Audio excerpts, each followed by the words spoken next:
Friends, welcome back to the economic show. तो शाश्वत, आज हम क्या डिस्कस करने वाले हैं?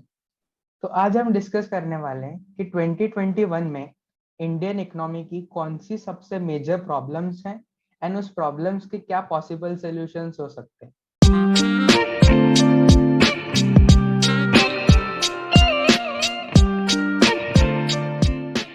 तो 2021 में जो हमारा एक मेजर प्रॉब्लम है वो कोविड ही है।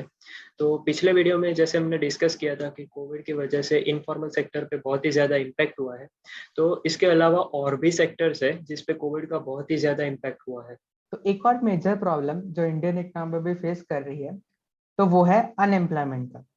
तो अगर हम अर्बन अनएम्प्लॉयमेंट देखें तो वो अराउंड 13% के आसपास है एंड अगर हम रूरल अनएम्प्लॉयमेंट देखें तो वो अराउंड 10% के आसपास है। तो इसका अगर हम इम्पैक्ट देखें तो अराउंड 2021 में ही 32 मिलियन मिडिल क्लास पीपल वो लोग पुअर कैटेगरी में शिफ्ट हो गए हैं एंड 75 मिलियन पीपल जो पुअर थे वो बिलो पॉवर्टी लाइन में शिफ्ट हो गए हैं। तो एक और प्रॉब्लम जो है वो इन्फ्लेशन का है। तो नॉमिनल जो इन्फ्लेशन होता है वो अराउंड 4% के आसपास होता है, पर रिसेंटली जो इन्फ्लेशन है वो अभी 5.5% के आसपास चल रहा है, जो कि पिछले साल जो था 7.5% उससे कम है। पर फिर भी अगर हम रियल टर्म्स में बात करें तो 5.5% इन्फ्लेशन रेट भी बहुत ज्यादा था। तो धन तूने भी जैसे इन्फ्लेशन की बात की कि इन्फ्लेशन काफी बड़ा हुआ है अभी, तो इन्फ्लेशन का सीधा सीधा इम्पैक्ट कंज्यूमर के डिस्पोजेबल इनकम पर पड़ता है कि स्पेंड करने के बाद उसकी जो इनकम एक्स्ट्रा बचती है उसे डिस्पोजेबल इनकम कहते हैं। तो कंज्यूमर के पास अगर ज्यादा डिस्पोजेबल इनकम होगा तो वो दूसरे चीज खरीदने में भी उसका यूज कर सकता है कि लाइक समझ लीजिए अगर आपके पास 100 रुपए हैं एंड नॉर्मली हाँ। आपके पास 50 रुपए बचते हैं सब कुछ खर्च करने के बाद, बट समझ लीजिए कि इन्फ्लेशन बढ़ जाता है तो आपके पास जो 100 रुपए थे उसके जगह आपको वहीं से आपको समझ लीजिए 80 रुपए खर्च करने पड़ रहे। तो जहां पहले आपके पास 50 रुपए बचते थे अभी सिर्फ 20 रुपए बचते हैं। तो ऑब्वियसली आपकी डिमांड एंड परचेसिंग पावर दूसरे चीजें खरीदने की ऑब्वियसली डिक्रीज होगी। तो अभी भी इंडिया में वही हो रहा है कि इन लोगों के पास जो डिस्पोजेबल इनकम है वो कम बच रही है, तो उसकी वजह से इकोनॉमी में डिमांड काफी कम है। तो इसके भी दो रीजन है कि एक तो इन्फ्लेशन पहले से बढ़ा हुआ है एंड अनएम्प्लॉयमेंट भी है कि एक तो लोगों के पास जॉब ही नहीं है एंड लोगों के पास जो जिसके पास जॉब बची है अभी तक उसके लिए इन्फ्लेशन भारी पड़ रहा है। तो इन शॉर्ट इकोनॉमी में ऑल एंड ऑल डिमांड काफी कम हो गई है। तो एक और प्रॉब्लम जो हम देख सकते हैं वो राइजिंग एनपीएस का है। तो जो एनपीएस को हम बोलते हैं नॉन परफॉर्मिंग या फिर नॉन प्रॉफिटेबल एसेट्स। तो हुआ क्या है कि जो बैंक्स ने बहुत ही बड़े लोन्स दिए हैं, बहुत ही बड़ी बड़ी जो कमर्शियल कंपनीज होती है उनको या फिर बड़े प्रोजेक्ट्स के लिए, तो वो कंपनीज को कोविड की वजह से अगर सेल्स नहीं हुआ या फिर प्रॉफिट नहीं हुआ तो वो जो अपने लोन्स होते हैं वो रीपे नहीं कर पाते और डिफॉल्ट कर जाते हैं। तो इसकी वजह से जो बैंक का पूरा पैसा है वो वापस नहीं आ पाता और वो in the form of bad loan convert हो जाता है। तो इसकी वजह से जो बैंक के एनपीएस होते हैं वो बहुत ही ज्यादा राइज हो रहे हैं। तो अभी तक हमने जो प्रॉब्लम्स डिस्कस की उसका मेजर सोर्स कोविड ही था। तो अगर हम उसको छोड़ के अपने दूसरे प्रॉब्लम्स देखें तो one of the major problem है हमारे इंडियन इकोनॉमी का कि वो है पॉपुलेशन। तो करंटली हमारी पॉपुलेशन 136.6 करोड़ है जो एक काफी बड़ा अमाउंट है। तो पॉपुलेशन बढ़ने का एक काफी बड़ा इम्पैक्ट हमारे इंफ्रास्ट्रक्चर हेल्थ केयर सब में पड़ता है। बट पॉपुलेशन का एक पॉजिटिव साइड भी है कि अगर हम इसको अच्छे से चैनलाइज कर सके कि लाइक अगर हम सबको एम्प्लॉयमेंट प्रोवाइड कर सके एंड हमारी जो पॉपुलेशन है उसको अच्छे से यूज कर सके तो हमारी जो इतनी पॉपुलेशन है उसको हम काफी एफिशिएंटली यूज कर सकते हैं एंड जो पॉपुलेशन अभी हमारे लिए प्रॉब्लम है वही पॉपुलेशन हमारी सबसे बड़ी एडवांटेज भी हो सकती है। तो एक हम प्रॉब्लम जो देख सकते हैं अनएम्प्लॉयमेंट के रिलेटेड या फिर ह्यूज पॉपुलेशन के रिलेटेड, वो हम ये देख सकते हैं कि जो पॉपुलेशन जिस ग्रोथ रेट से बढ़ रहा है, ऑन दी अदर हैंड जो जॉब क्रिएशन ग्रोथ रेट है वो उससे कम है। तो होता क्या है कि जो अनएम्प्लॉयड लोग हैं वो कहीं ना कहीं poverty below poverty line fall करते हैं, और इसकी वजह से क्या हो रहा है कि जो पीपल है उनमें स्ट्रेस या फिर फ्रस्ट्रेशन हो जाता है, और इसकी वजह से क्राइम रेट्स भी बहुत ज्यादा हो रहे हैं।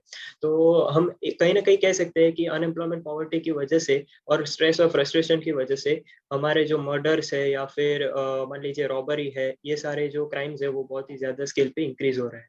Inequality in wealth distribution Indian economic की काफी पुरानी प्रॉब्लम रही है। एंड अगर हम अभी के स्टैट्स देखें तो 57 जो इंडिया के लोग हैं वो 75% से ज्यादा वेल्थ एक्वायर करते हैं। तो आप डिफरेंस देख ही सकते हैं कितना बड़ा है। तो इसके अलावा और भी कई मिसलेनियस प्रॉब्लम्स है जिसमें हम इंक्लूड कर सकते हैं congested housing, increase in traffic, increase in slums, या फिर lower rank in HDI index, poor quality of food available, food insecurity, water qualities are very low. तो ये सारे पॉइंट्स है वो भी हम इंक्लूड कर सकते हैं कि काफी मिसलेनियस प्रॉब्लम्स हम फेस कर रहे हैं।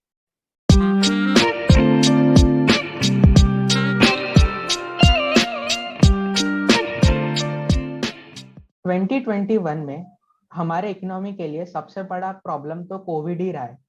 तो अगर हम कोविड को ही सॉल्व कर पाए कि अगर हम खुद प्रिकॉशंस लें, सोशल डिस्टेंसिंग मेंटेन करें एंड हम इनफ प्रिकॉशंस लेके हमें खुद को ना हो एंड हम दूसरों को स्प्रेड ना करें, तो ही काफी प्रॉब्लम्स अपने आप सॉल्व हो सकती है। कि अगर हम फ्यूचर में आने वाले वेव्स को भी रोक पाए, कि अभी प्रिकॉशंस हो रही है कि थर्ड वेव आ सकता है एंड फोर्थ वेव आ सकता है, अगर वो एक्चुअली में आ गए तो हमारी इकोनॉमी और ज्यादा सफर करेगी। तो अभी हमारा सबसे मेन मोटिव वही होना चाहिए कि हम कोविड को जल्द से जल्द हम उस पूरे सिचुएशन को सॉल्व कर पाए एंड केसेस को सब डिक्रीज कर पाए।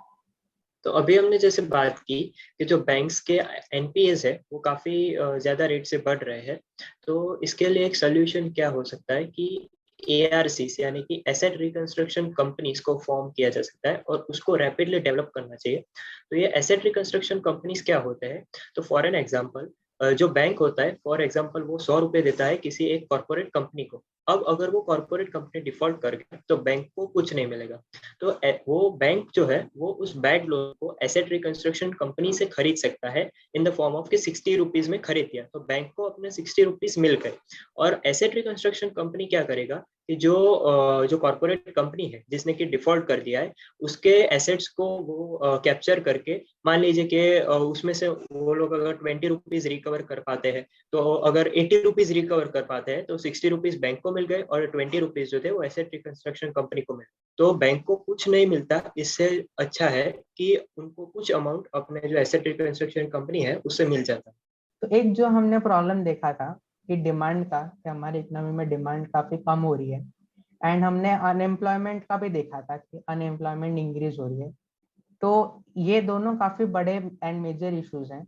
तो इनको सॉल्व करने के लिए क्या कर सकते हैं कि जो हमारे पुअर सेक्शन में जितने भी लोग आते हैं उन लोगों को हम एक बेसिक इनकम प्रोवाइड कर सकते हैं एंड पर्टिकुलरली उन्हीं लोगों के जो अनएम्प्लॉयड हैं, जो एम्प्लॉयड हैं उनको नहीं, तो जो पर्टिकुलरली अनएम्प्लॉयड हैं उनको हम एक बेसिक सैलरी टाइप प्रोवाइड कर सकते हैं, बेसिक इनकम टाइप। कि हम समझ लीजिए उनको महीने का 5,000 रुपये दे रहे हैं, तो वो एटलीस्ट अपनी फैमिलीज को वो लोग सस्टेन कर सकते हैं। कि जब तक उनको कोई न्यू जॉब नहीं मिलती वो लोग एटलीस्ट अपना नॉर्मल खर्चा पानी जो भी है वो एटलीस्ट चला सके, उनको भूखमरी टाइप सिचुएशन ना आए। इसके लिए उनको एक मिनिमम इनकम प्रोवाइड कर सकते हैं कि वो लोग अपना खर्चा चला सके। इससे दो जगह पे प्रॉब्लम सॉल्व हो सकती है कि एक के डिमांड इंक्रीज होगी क्योंकि वो खुद पैसा कहीं पे तो खर्च करेंगे, तो हम जो उन्हें 5,000 रुपये दे रहे हैं वो ऑब्वियसली उससे खाने की चीजें बाकी सारी चीजें खरीदेंगे, उससे हमारी डिमांड इंक्रीज होगी। डिमांड इंक्रीज होगी तो ऑब्वियसली सप्लाई इंक्रीज करने के लिए लोग चाहिए होंगे। तो जो कंपनीज ये सारी चीजें बना रही है वो लोग भी ज्यादा लोग हायर करेंगे डिमांड को कंप्लीट फुलफिल करने के लिए। तो एक जो हमारा एम्प्लॉयमेंट वाला साइड है वो भी एक ठीक हो सकता है कि एम्प्लॉयमेंट भी कम हो सकती है एंड हमारा डिमांड वाला जो प्रॉब्लम था वो भी सॉल्व हो गया इससे। एक और सोल्यूशन ये हो सकता है कि जो गवर्नमेंट है वो लोन लेके या फिर ज्यादा से ज्यादा मनी को प्रिंट करके इकोनॉमी में मनी फ्लो को बूस्ट कर सकती है। इससे क्या होगा कि अगर लोगों के पास ज्यादा से ज्यादा पैसे हैं तो वो लोग किसी ना किसी कमोडिटीज को परचेज करने के लिए खर्च करेंगे, तो इससे डिमांड पे स्टिमुलेट होगी। और हालांकि हमारा इससे फिस्कल डेफिसिट बढ़ जाएगा, पर जो हमारे रिसेंट जो बुरी सिचुएशन में जो हमारी इकोनॉमी फंसी है उससे हम बाहर आ जाएंगे। तो अगर हम इसके एग्जाम्पल की बात करें तो रिसेंटली यूएसए ने भी यही किया है कि वो लोग भी ज्यादा से ज्यादा मनी को प्रिंट कर रहे हैं और अपनी इकोनॉमी को बहुत ही ज्यादा रैपिडली रिवाइव कर रहे हैं। एक और सोल्यूशन है जो थोड़ा अलग है बट हमें लगता है कि एक्चुअली में हेल्प कर सकता है। वो है कि गवर्नमेंट से आप जो भी वैक्सीन ले रहे हैं कोविड की, वो सारी आपको अभी फ्री में मिल रही है। एंड भले ही आप उसको एक्चुअली में पे करना अफोर्ड कर सकते हैं या नहीं कर सकते, वो मैटर नहीं करता, पर आपको वो सारी फ्री में मिल रही है। एंड मान लीजिए कि गवर्नमेंट एक वैक्सीन खरीद रही है 500 रुपए में, एंड वो आपको फुल्ली फ्री दे रहे हैं। एंड भले मतलब आप एक्चुअली में 500 रुपये पे कर भी सकते हैं तो भी आपको वो वैक्सीन फ्री में मिल रही है। तो एक ऐसा कर सकते हैं कि जो लोग एक्चुअली में पे कर सकते हैं, लाइक जो पुअर कैटेगरी है एंड जो विदाउट पॉवर्टी लाइन के नीचे आते हैं, उनका वो एक्चुअली में लाइक उनके फाइनेंशियल प्रॉब्लम्स हैं, तो वो लाइक उनके लिए पे करना प्रॉब्लमेटिक हो सकता है।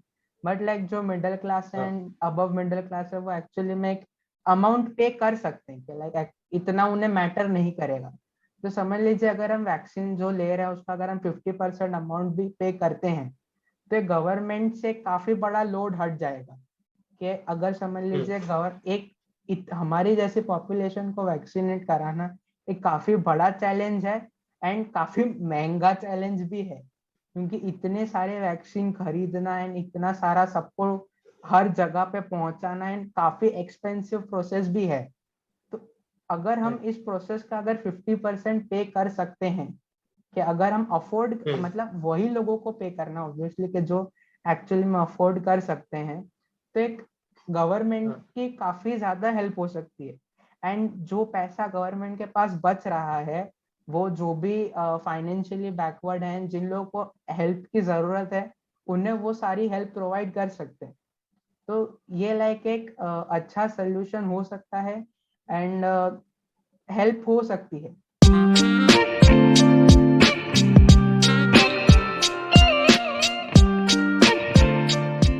तो इन कंक्लूजन हमें लगता है कि इंडिया जैसी कंट्री एंड हमारी इतनी पॉपुलेशन के साथ हम कोई भी प्रॉब्लम काफी आसानी से सॉल्व कर सकते हैं। एंड अगर हम सब साथ में रहे तो हम ये कोविड की प्रॉब्लम्स को भी काफी जल्दी सॉल्व कर सकते हैं एंड हमारी इकोनॉमी को भी बैक ऑन ट्रैक काफी जल्दी ला सकते हैं। तो और जो कंट्रीज है जैसे कि यूएसए होगा या फिर और कई यूरोपियन कंट्रीज हो गई जो कि अभी कोविड से बहुत ही ज्यादा रैपिडली रिकवर हो गए हैं, तो हमें उन लोगों से सीख लेनी चाहिए कि उन्होंने क्या प्रोसेस फॉलो की है या फिर उन्होंने कौन से मॉडल्स को अप्लाई किया है। तो वो मॉडल्स है या फिर वो जो प्रोसेस है उनको हमें भी अप्लाई करना चाहिए अपने पॉपुलेशन पे। तो इससे क्या होगा कि हम भी हमारे कंट्री को बहुत ही ज्यादा रैपिडली रिकवर कर पाएंगे। तो होप करते हैं आपको हमारा ये वाला वीडियो अच्छा लगा होगा एंड कुछ नया जानने को भी मिला होगा। तो मिलते हैं एक और नए और इंटरेस्टिंग टॉपिक और वीडियो के साथ। Thank thank you. यू।